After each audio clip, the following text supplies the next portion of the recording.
So, what is Biomutant in a nutshell? Biomutant is an open-world post-apocalyptic kung fu fable.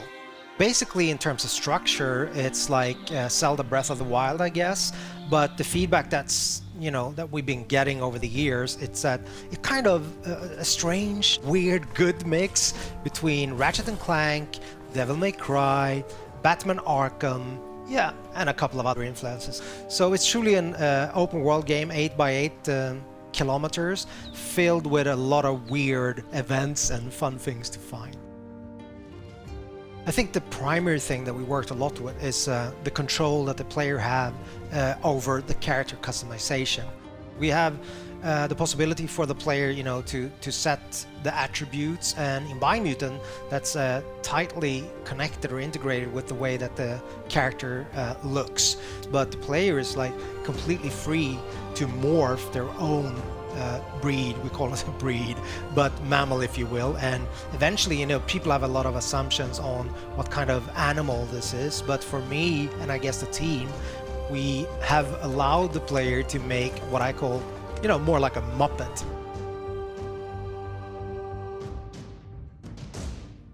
And with character customization, it goes all the way down to crafting bits onto your clothes or hats or pants or whatnot.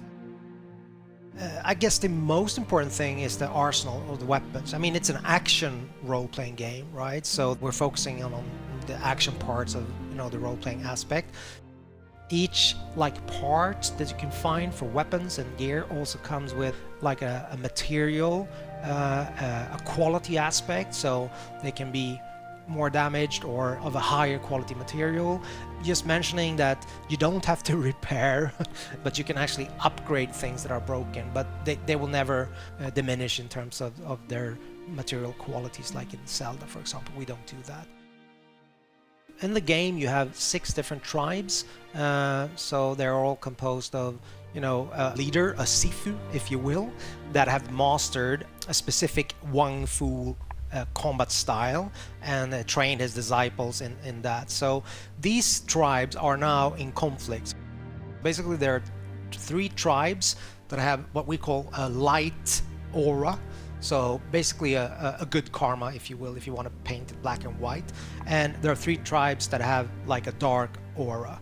Eventually, at the start of the game, you will find that you have to choose an ally, so one of these 6 tribes.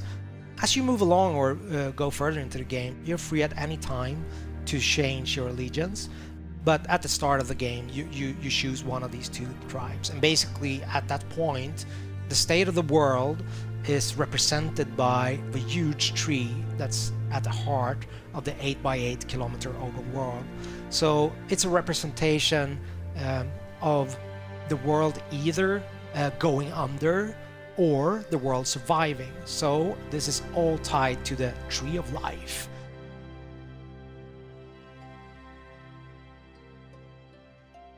A light or a tribe, they want to save the world, so make sure that the tree survives, and also then uniting the other tribes, whilst allying with dark or a tribe would mean the opposite.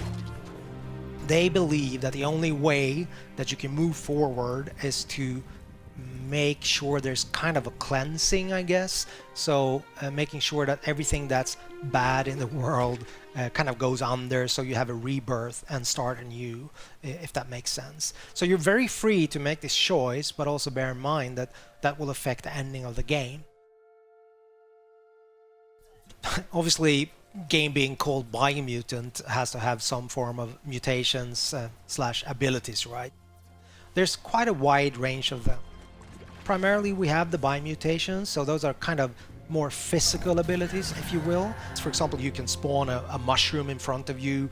That has multiple uses, if I just use that one as an example, in terms of creative freedom for you as a player.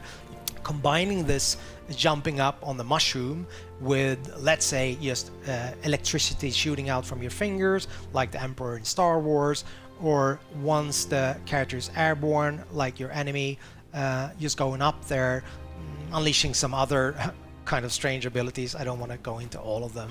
But the other aspect is the psi mutations. So those are more like your, X-Men style abilities, if you will.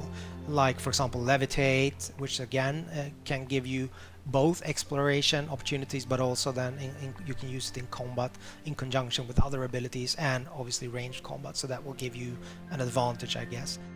You're wanting to keep on exploring the world because you're wondering what's going to be, around the next corner. And I guess the hope that we have as a group, as a team, is that that's going to be the unifying factor in terms of people playing the game and giving us feedback, that it's notable that the game has a soul or a vibe that is a little bit unique and special. That's my highest hope for the game, I guess.